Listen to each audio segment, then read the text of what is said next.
Welcome to the Business and Society podcast. I'm your host, Senthil. Every fortnight, I take a topic and explore it with some of the influential thinkers and practitioners. Today, we will discuss jobs. Not just any jobs, but good jobs. We will learn how some of the companies invest in their employees through fair pay, training, supportive operational practices to drive higher productivity, better customer service, and sustainable business success. I'm delighted to be joined by Zeynep Ton, professor at MIT Sloan and author of The Good Job Strategy and the Case for Good Jobs.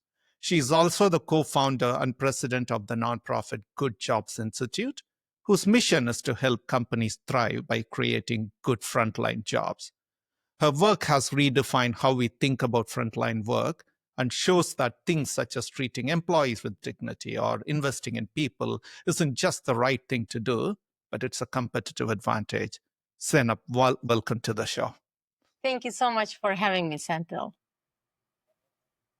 Tell me, you came to the United States on a volleyball scholarship from Penn State, and now you are a leading voice at MIT, shaping how companies think about frontline work. What was the moment when you realized that researching frontline jobs or good jobs was your purpose?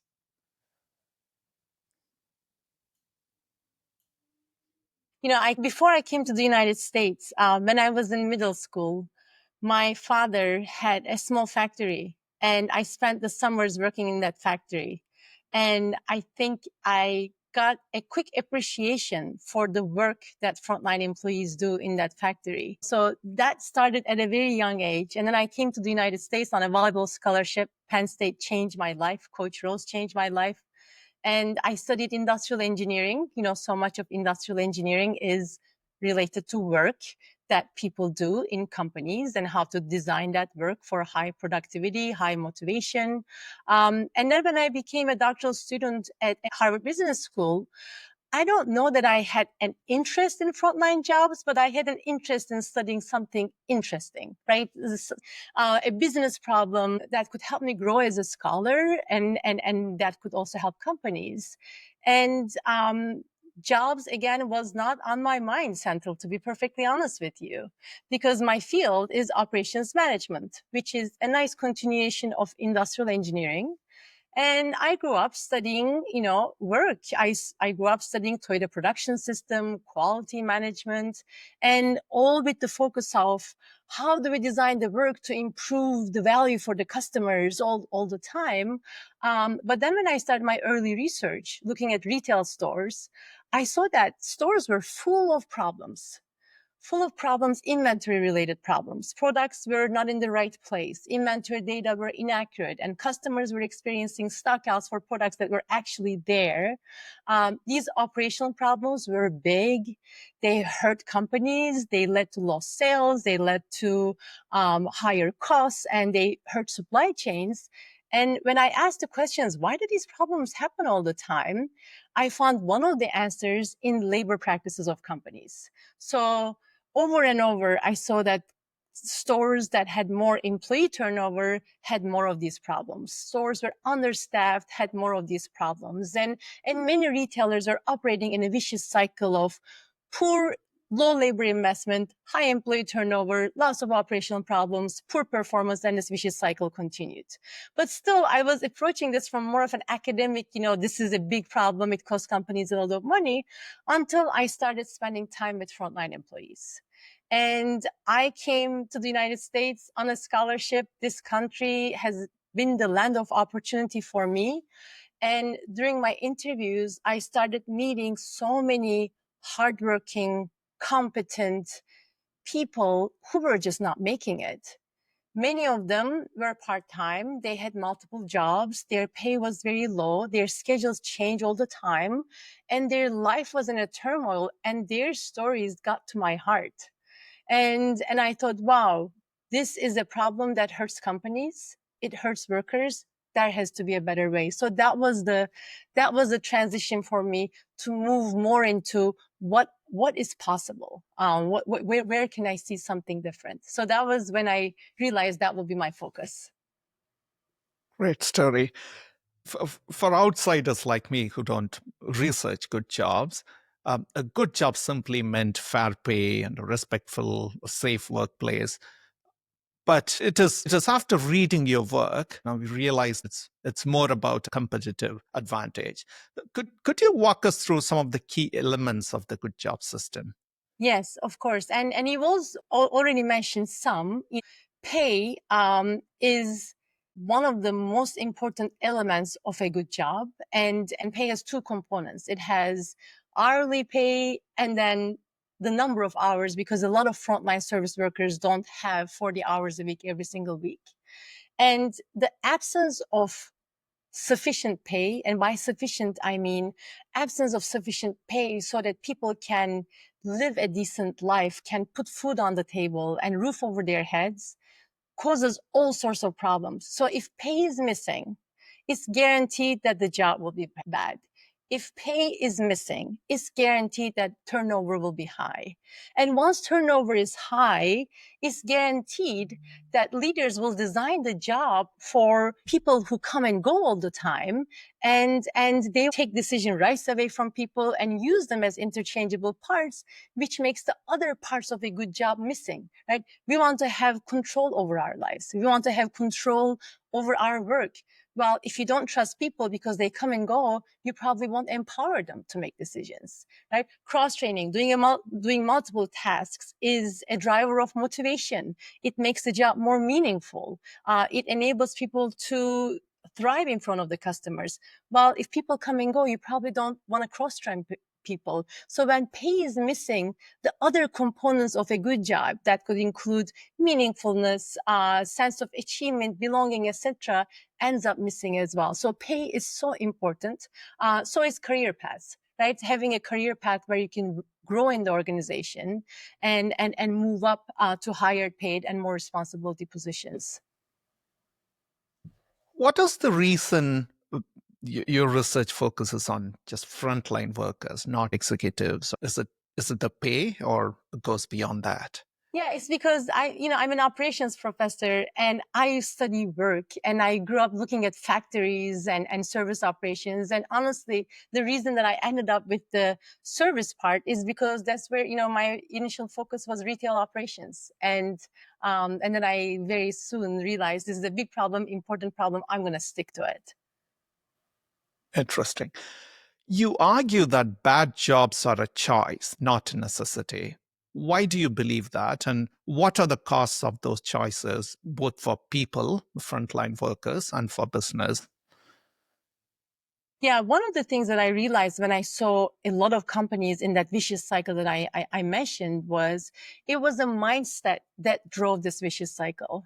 Because for a lot of business leaders who have been taught that labor is just a cost to be minimized, market pay is the right pay, lean and mean is what drives efficiency, they make the choice of not investing in workers and then dealing with all the consequences, high turnover, operational problems, and poor sales and profitability. But this is not inevitable, right? There's another choice. And it's not that I'm making this choice up. There are companies in low wage industries that are making this choice.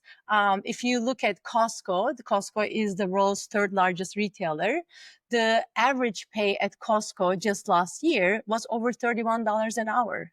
It's higher than the auto factory workers in the United States, right? So they made a very different choice than other companies. Whenever Costco's co-founder, Jim Sinegal, comes to my class, my students are amazed. Like, how can you pay people so much more than your competitors do? And he says, it's not altruism.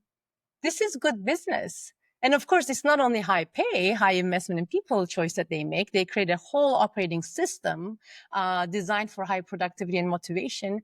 But it is a choice available to every business leader in every industry. If a company like Costco, which competes on the basis of low cost and has single digit profit margins, can do this.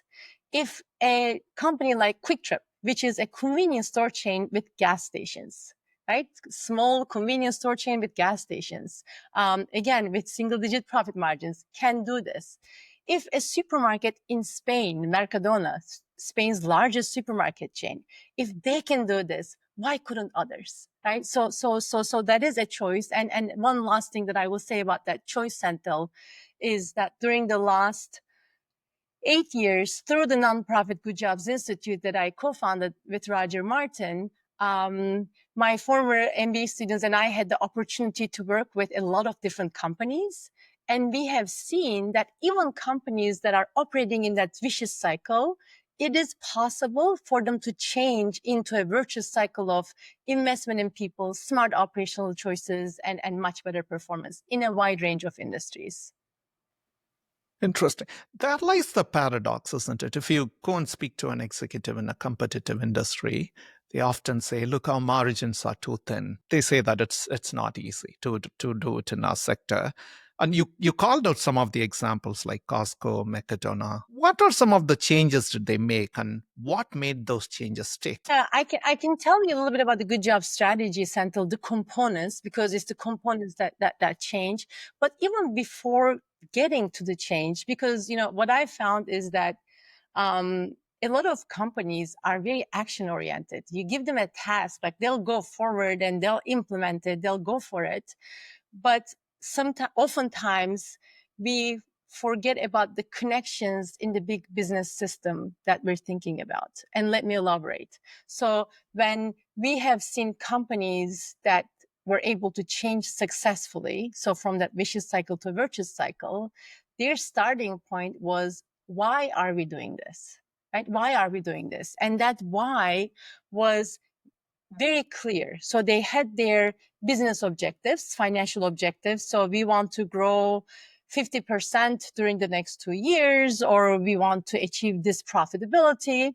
And then the next bucket was, what value are we going to provide their customers? How are we going to improve that value so that we can achieve our financial targets? And all the great companies, they grow their business and they achieve their financial metrics by constantly improving the value for the customers, right? So that linkage between customers and financial performance is key.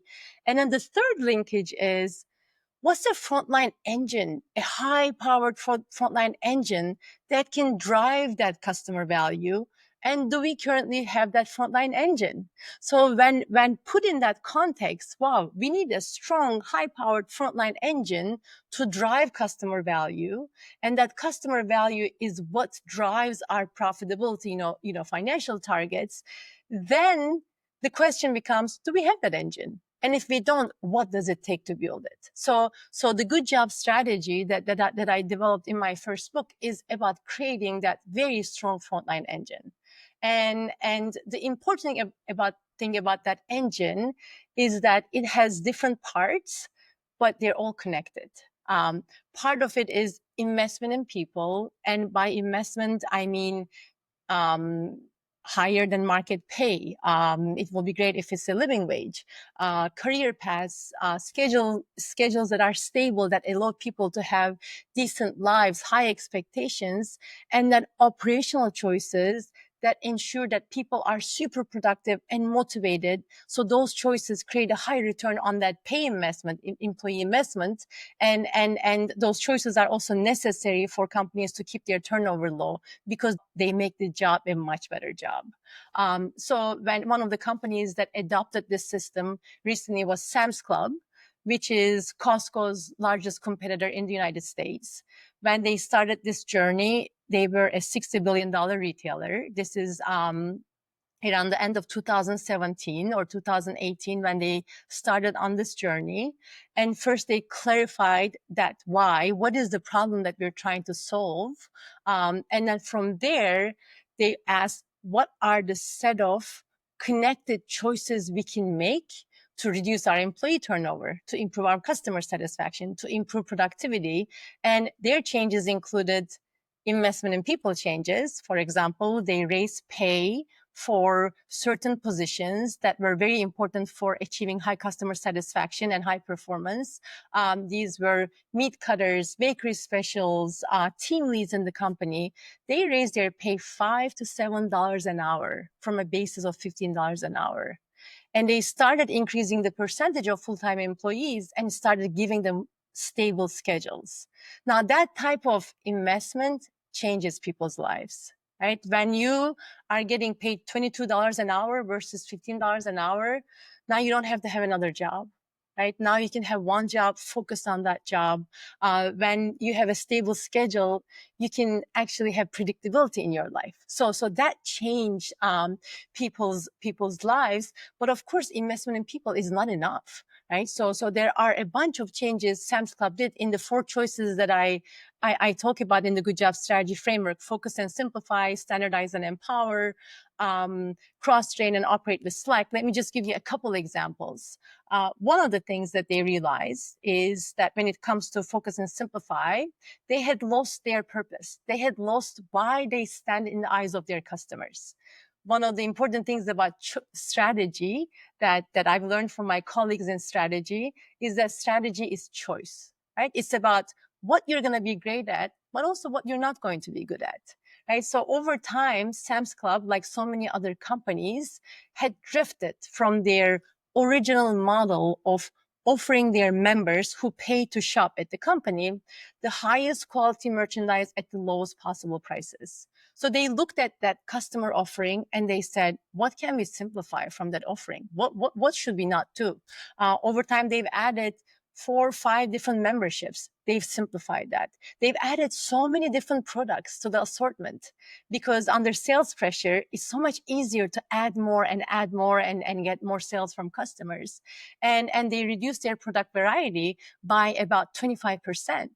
Now, that simplification made their employees a lot more productive, right? Now they can shelf faster. Now they can check out people faster. Now they can be knowledgeable about the products. And when you work faster, the company can pay you more, right? They had on the both simplification and standardization and empowerment, they had brilliant use of technology to eliminate some of the tasks that didn't have to be done, to save people time so that they can focus on the customer and solve customer problems.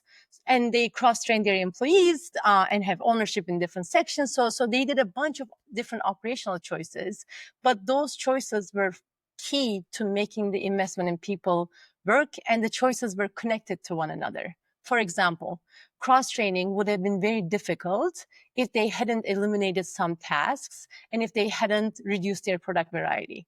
Cross-training would also be very difficult if they didn't invest in people. Right? If you don't invest in people, your turnover is very high, then people are going to say, why do I perform this other task for you too? Right? And at the same time, that cross-training along with simplification enabled them to offer stable schedules to their employees. So I mention all this to say that it's a system change, not like 1 or 2 separate changes that they made to achieve the outcomes that they want to achieve. Higher customer satisfaction and loyalty, higher productivity, and lower turnover. Got it.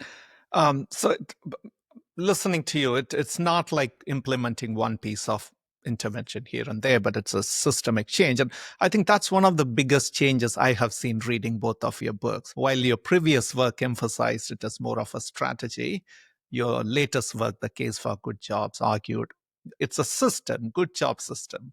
Is that a fair Yes. observation? Yes, absolutely. Absolutely. And it is, I think for my second book, I try to emphasize this even more because after my first book, I started receiving a lot of calls from leaders in HR, and they would reach out to me and say, "Hey, we want to raise pay. Hey, we want to improve schedule predictability. Can you work with us and can you help us show the return on that investment?" And I keep thinking, well, raising pay alone was never my intention, or schedules alone, they don't even work on their own. So I wanted to emphasize that system part a lot more in the second book. So, if the good job strategy is so effective, and you're saying that your research shows it's profitable, why don't more companies adopt it? What stops Yeah, them? this is the question that I get all the time, Senthil. And when I give a presentation and I talk about the good job strategy, the first response is, yeah, I can totally see this work. It's so obvious, right? And the different parts and how they work together to create a strong frontline engine. And then they go, but then why is it so rare if it's that obvious? And I think it has at least two big reasons. That there are more than two, but I'm going to emphasize the two big reasons. One of the big reasons is the mindsets. And that mindset is, for decades, people have been taught that labor is a cost.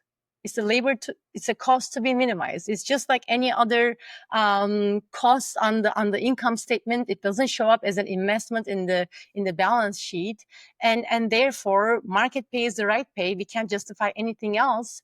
And if that drives high turnover, that's inevitable. So be it, right? That mindset pulls people into the low investment in people, high turnover model, whereas the mindset of leaders like Jim Sinegal, like John Furner, who made the changes at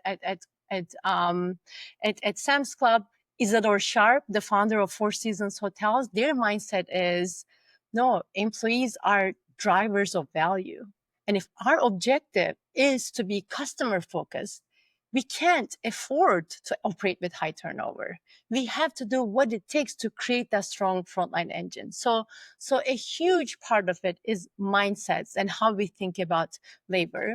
And then the other part has to do with the systems part, right? It's oftentimes so much easier to divide the organizations into different parts, and analyze each part and optimize each part. And when we approach it that way, we don't end up creating a system that works brilliantly together. Even, when I mentioned the linkages between financial goals, customer goals, or the strategy and frontline engine, there are different parts in the organization that focus on each part, right? The finance team might forecast, what our sales going to be, or strategy team might say what are our growth objectives. And then there might be a brand team that does a brand analysis of customer value. There's HR that does what investments do we make. There are logistics that do their logistics. So they're so disconnected from one another. So this requires seeing the company end to end with a focus on the customer. And that integration is oftentimes hard, is tricky in organizations. I think that's what we've learned at Good Jobs Institute. And that's something that we've learned how to help companies deal with this trickiness part of how to make those connections and how to make a case, what set of changes you're going to make first to be able to close the gaps that you want to make, to achieve. But that I think the systems connected system part is the hardest part of the good job strategy, and why it's not as common as I would like it to be.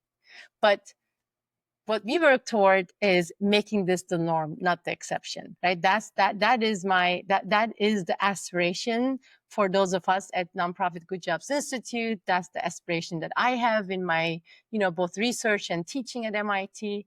And that's where I hope companies will go. Right. And is your focus only on the retail sector when you say you want to make it normal? At least your researchers and some of the examples you have presented is predominantly retail sector. Um, is this model only fit for retail, or am I wrong? Absolutely not. Absolutely not. And that's what I've learned since 2014 when my first book came out, because I got approached by leaders from a wide range of contexts, from call centers to healthcare to insurance to restaurants. And there are examples of companies that are, right now we're working with an HVAC company, right? They have HVAC technicians who go to people's homes, and they're using the good job strategy to create a better model for their HVAC technicians. We've seen it work at call centers. At Quest Diagnostics adopted this to have big improvements in turnover, in customer satisfaction, in productivity.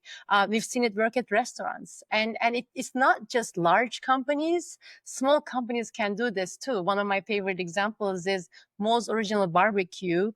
2 units of a franchise, they adopted this. A small business owner, it was scary to make all that people investment. When you're a small business owner, it's your money, and now he's growing the business. And now he says he's happier than he's ever been before, because he's giving good food to the customers who are coming back, and he's changing the lives of his employees.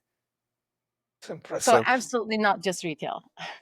That's great to know. And one of the common theme I could observe from your work and listening to some of your TED Talks and interviews is you don't take more of a moralistic perspective in approaching this entire problem. You keep reminding us that, look, it's an operational thing. I'm an operational professor. That is a competitive advantage. Is that intentional because leaders listen to profitability and stuff, or Well, it's also the truth. And it's also how I started my research center. The only reason I started working on this was because I had quantified the cost of that vicious cycle. I had seen how much problems at retail stores were costing companies money. Then through Good Jobs Institute, when we started working with companies, we saw that in addition to all the operational problems that cost a lot of money in terms of sales and costs, we also saw that turnover costs can be quite high as well, employee turnover costs. I mean, we work with organizations that change their entire roster in a year, 100% employee turnover. Just the direct cost of that turnover, the hiring, onboarding, training, time to full productivity can lead to 10 to 20% payroll costs. Just the direct turnover costs. And then there are those operational costs that reduce sales and increase costs. But then the other big cost is when companies operate in a vicious cycle and deal with high employee turnover, there are so many things they can't do that make them a weaker company, a weaker, less competitive, less differentiated company. For example, if you're operating with high employee turnover and don't invest in people, I can guarantee that hiring is not good. I can guarantee that training is not great because frontline managers are spending their money, their time dealing with operational problems, people problems, and they don't have time to hire the right people or train them well, regardless of how strong hiring might look on paper, right? You might have designed the best hiring practices, but they won't have time. I can almost guarantee that frontline employees won't be trusted to make decisions and to solve problems for customers. I mean, we've all been on the phone with call center workers where, you know, they feel terrible because they can't make simple decisions. They just follow the script and they waste their time, they waste our time, and they're stuck. But when you operate with high turnover, nobody can trust them. So it's the same thing with so many other areas as well. I can also guarantee that when turnover is high and when we have this type of system, capacity management is going to be bad. So there won't be enough people to get all the work done. So and expectations will be low. So all of this creates a low trust, low expectation system. And how can it be a competitive system? So there are financial costs and the competitive costs. And as a business school professor, those are the costs that drove me to this. And of course, I think about the ethical part. And of course, I, talk about the ethical part.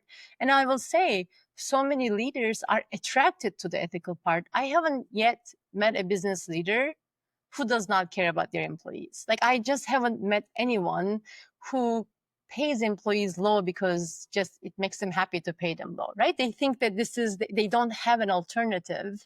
And I want to show them the alternative, that I know they want to do the right thing, but this way they can do the right thing because it's also the smart thing. But it's hard. I mean, it's hard. If it were easy, most companies would have done this by now. yeah. I'm glad you said what you said. One of the stories which stands out to me from the book is I don't remember the company, but I think one of the senior leaders who went to a food shelter to do some volunteering work. And the food shelter folks told him that most of the employees who come here are your own employees. So that shows the information asymmetry between leaders and the frontline workers. Yeah, that was a big surprise to me, Senthil, when I started spending time with senior leaders of organizations about the lack of awareness of the financial security of their frontline employees.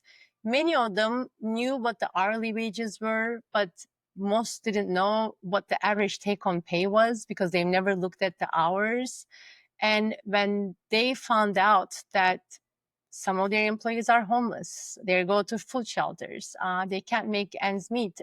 It was a shock to a lot of leaders that we worked with, and that was one of the reasons why the first part of my book is awareness. Let's make you aware. Pay is a huge problem. And it has all sorts of consequences for workers. I mean, they lose focus, so they can't do a good job on the job. But other than that, low pay results in all sorts of health problems, obesity, heart problems, opioid use, suicides, even cognitive functioning, right? It's associated with 13-point drop in IQ, because when you don't have enough pay and you're constantly thinking about money issues, there's scarcity. So you can't think about anything else. So when you put these things together, you realize, wow, like I wish I spent more time with people. I wish I looked at the data on what people are being paid so I could be aware, because awareness is number one before getting anywhere.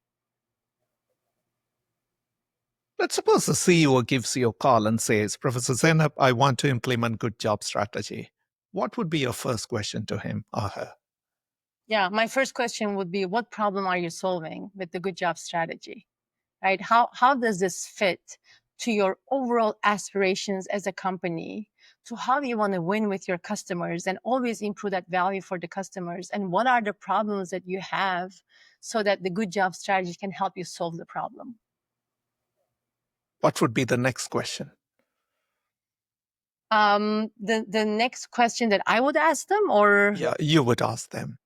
yeah, because I mean, the next question depends on what their response is, Senthil, right? If they tell me that, look, we have these growth objectives, but our customers are leaving us, or they don't shop as frequently, or they don't consume our services as frequently as we would like them to be, and then I would ask them what's driving that. Why do you think you have those problems? And it may come to employee turnover. Then I might say, why do you think you have a turnover? So I might push them on that why a little bit, but then I would invite them to work together to connect the dots between their system, to identify the problem as clearly as possible, and then figure out what is their status quo current system.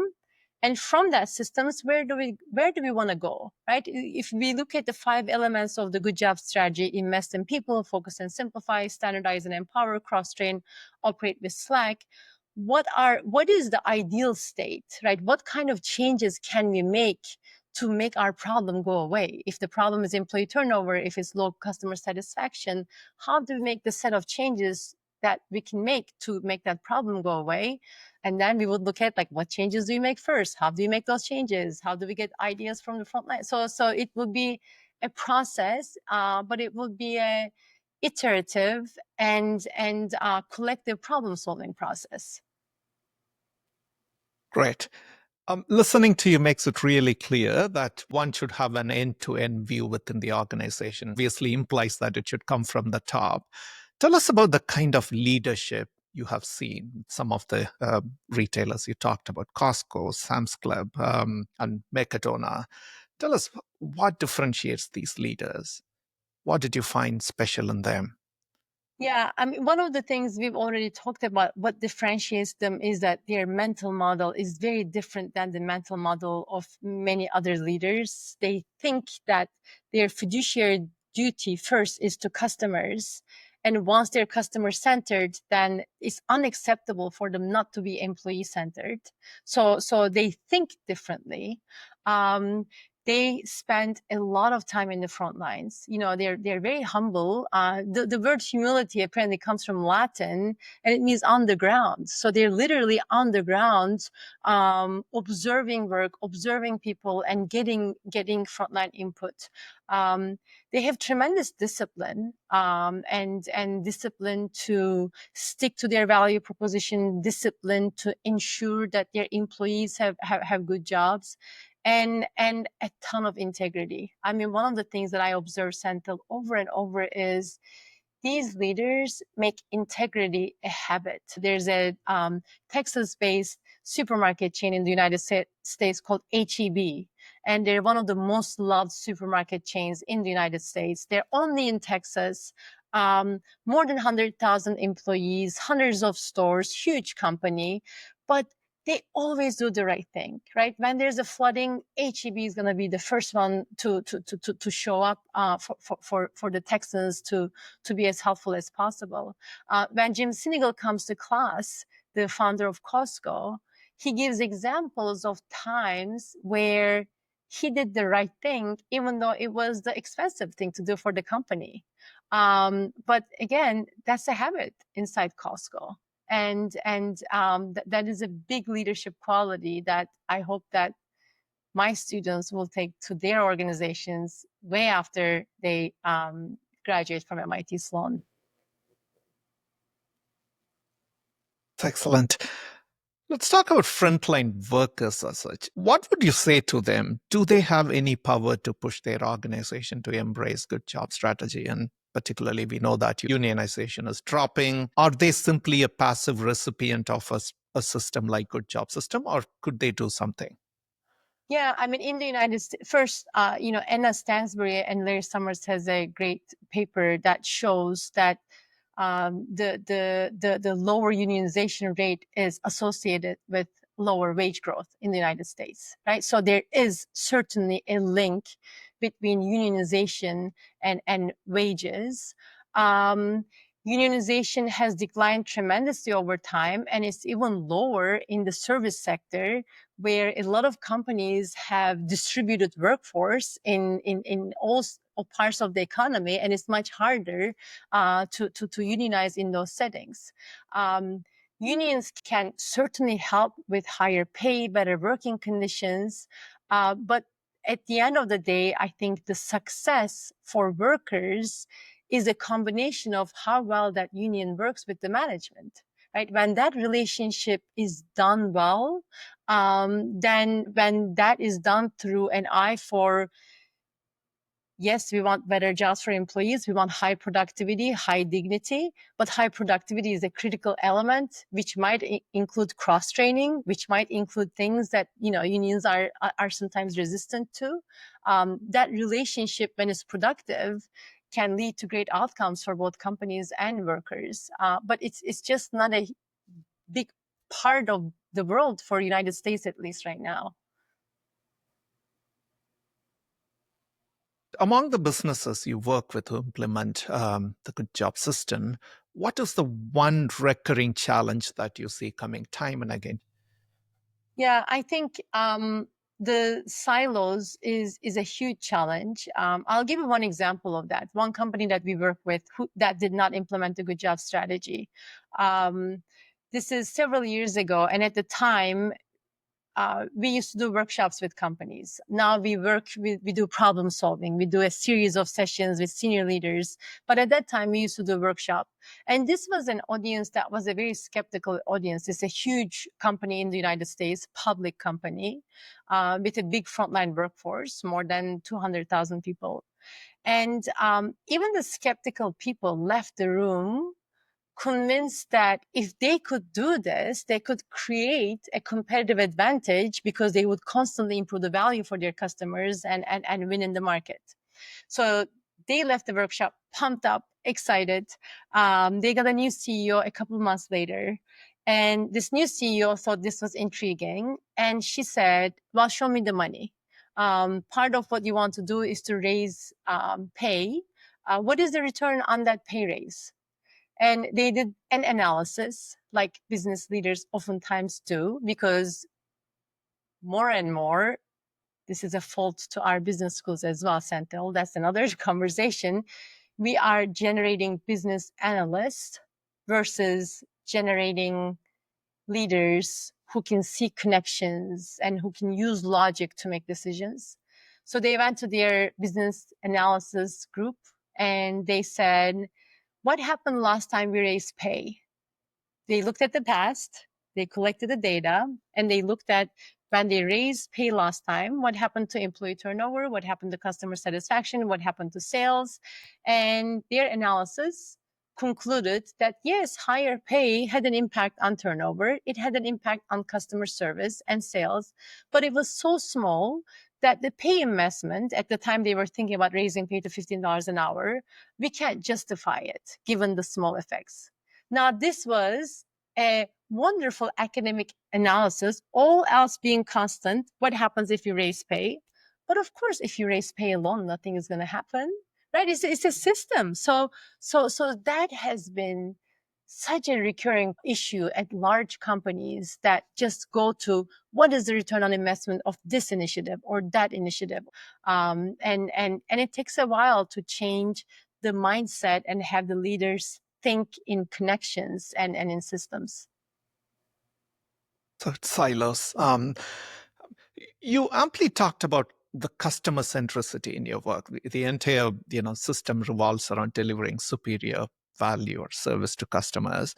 I'm looking at it from a different angle now. As customers or consumers, say if we walk into a retail shop and where we see the job systems are not great, where we see demoralized employees, is there anything we can do as a consumer to push that company to embrace a good job system?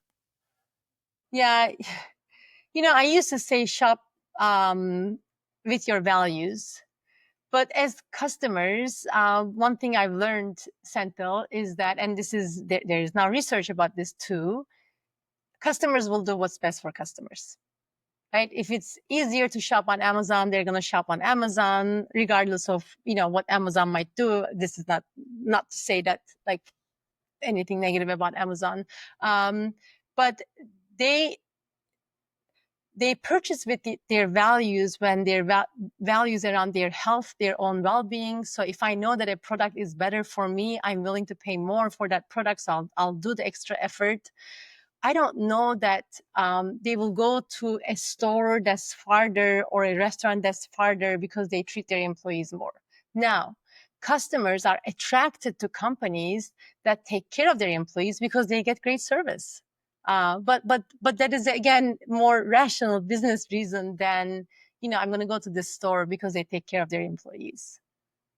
I wish there was more of that. I was on a panel once. This is a funny, well, not so funny example. I was on a panel once with the CEO of a burrito chain, a local burrito, Mexican burrito chain in Boston, and he said, "I wish my customers cared just as much about the people as they do about the chickens that we grow."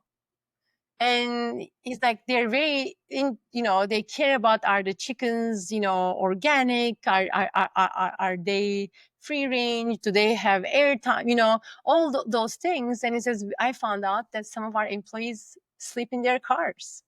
So but that's not something as society that we have that much awareness about, or we bring to the front and center of the conversations as we have done with our health or even animal rights. Zainab, where do you see momentum building? Are we seeing a shift in how businesses value frontline work? Yeah, there was a short while during the pandemic when the frontline workers were called essential workers. We were calling them heroes. We were clapping for them. And that was a moment. And I don't know that moment, Senthil, led to any big important changes. So I think that if we have more examples like Sam's Club, like Quest Diagnostics, like others who have created much better frontline jobs and much higher performance as a result, then others might start changing as well. There's something called institutional isomorphism. Companies tend to do, especially when they're under uncertainty, they tend to imitate others. So if there are enough examples of companies that are doing this and creating good outcomes, then we could have great momentum, but we're not there yet.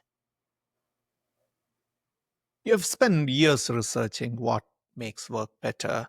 What gives you hope right now, particularly at a time artificial intelligence is everywhere? And some recent research shows that particularly the entry level jobs are going to get affected. What gives you hope? Well, I always have hope in humans to do amazing things. And what gives me hope is, especially with artificial intelligence now, AI is having the most impact on information processing type of jobs, right? And when you look at the economy, especially the service sector, is the one, except for call centers, if you put the call centers apart, but that's exactly the sector that is less going to be affected by robots or AI. Not that AI or robots can't do specific tasks, but even when they can, humans are oftentimes more preferable. And the reason is service environments, think restaurants, think hospitals, think retail stores. There are so many different products and different sizes, different shapes, different fragility that requires dexterity. And there's a lot of variability that comes from customers. They come at different times, they ask for different things, they even evaluate the service experience differently. Humans are a lot more flexible to adapt to those changes than robots or technology can. Right? Somebody in a retail store might be cleaning the floor because a customer has spilled their coffee, and then they might be shelving a product, and then they might be answering a customer question, and then they might be ordering merchandise. So one hope I have is for us to recognize these are the jobs that we have right now. In the United States, more than 40 million people work in services, and these are the jobs we're going to have in the future. In the United States, if you look at the job growth during the next 10 years, of the 5 top occupations with the most job growth, 3 are frontline services, right? So this is where the new jobs are coming. So we don't have a choice. If we want to have a strong middle class, if we want to have people who have hope versus despair, we don't have a choice but to create high productivity, high motivation, high dignity, and good job systems. So that's where my hope comes from. Excellent. Sena, we are moving to the last section. I lost 3 final questions. We call this section How I Did It. I ask all my guests, these are fairly standard questions. Moving beyond good jobs, these questions are about your own life, your own personal experience. First question: in moments of pushback or failure, what principle keeps you grounded?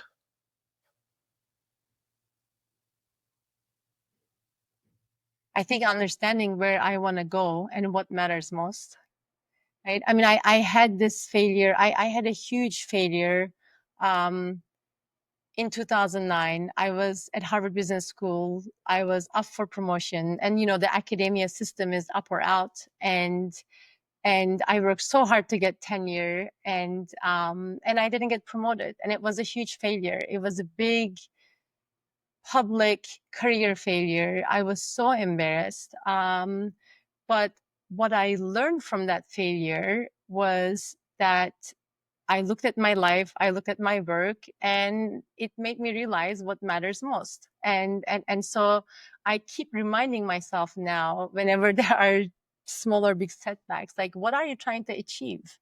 And now get up and focus on what you need to do to achieve what you want to achieve. Inspiring what you accomplished from there. Um, what's one skill today's business leaders often overlook but absolutely need? I mean, one of the things that I had mentioned was we're generating business analysts and not leaders who can connect the dots and think in systems. But every year, Senthil, my students, the MIT Sloan students, MBA students, they have a last lecture. And that last lecture is they ask a few of their professors to give a lecture, and it's more about life lessons. And this is not necessarily skills, but it's more, what life lessons do you have for us as we graduate from MIT Sloan? And I've been honored to give that speech a couple of times now. And I always go to 2 things to my students in terms of advice. And these are both big picture related things, which are also connected to the failure that you asked me, because I learned about these things after the failure. One of them is make your work meaningful. We spend so much of our waking hours at work with our colleagues, a lot more with them than with our families. So make your work meaningful, make an impact in the world through the work that you do. That's one message that I give my students. And then the other one, which is definitely not a business skill, but it's a life skill, is make sure you invest in your family and in your relationships, because at the end of the day, that's what matters. Um, it's very impressive. Thank you. Finally, And then is there I'll say that for investment in people, investment in your family, in your relationships, I make a joke because I use the good job strategy to create time for making those investments. So that's research related. God, you mean to say the time Yeah. for oneself to invest in is that what you're Oh saying? no, it's if so how do you have 24 hours in a day, just like Right, right. other people, right? So if I say invest in your family, invest in your relationships, how do you make that happen? So I use the 4 choices of the good job strategy. For example, I'll just give you one of them: focus, right? Identify what matters most and say no to all the things that you can say no to. Costco, I remind my students, Costco has this term called intelligent loss of sales. They deliberately don't give certain things to their customers, even though it might raise sales for them. So I asked them, what's your intelligent loss of sales, so that you can focus on what matters most and invest in your family at the same time? Or cross training. My husband and I are cross trained to do a variety of tasks. So we have that flexibility or standardization. So I use the good job strategy to enable the investment in people and in our families and relationships. I love that. Finally, is there a book you find yourself recommending over and over again to your students or to the businesses you advise? Yeah, there are numerous books that I recommended over and over again for different purposes. Like there's one that is the life of a frontline worker called Rivet Head, from a GM factory from many years ago. That's one book that I've been recommending for many years. But I just finished reading a book, and I'm going to be recommending that book over and over to my students, to other business leaders. My MIT colleague, Nelson Repenning, who is in the system dynamics group, so you can understand why I'm attracted to his work. And Don Kiefer, his colleague, wrote a book, There's Got to Be a Better Way. And it's brilliant. It's about improving work, to both improve performance and improve jobs. And they talk about how, find a small but important problem and start solving that problem using the framework that they have. And it's brilliant. I'm a huge Toyota production system fan, and I do a lot of work with Toyota. But they also make the Toyota principles so accessible, without overburdening people. So I absolutely love their book, and I think business leaders will find it so useful. Lovely. Zainab, I want to say your work is such a powerful reminder that dignity and profitability don't have to be at odds. It's such an honor to read your work, to listen to your some of the speeches that are available in public, and get an opportunity to discuss with you today. Thank you so much for taking your time. Thank you so much, Senthil, for having me. Thank you. I enjoyed our conversation. Excellent. For those listening, I highly recommend both of Zainab's books, The Good Job Strategy and The Case for Good Jobs, if you're interested in reimagining what work can be. If you enjoyed this episode, be sure to subscribe, share, and leave us a review. Thanks for listening. See you next time.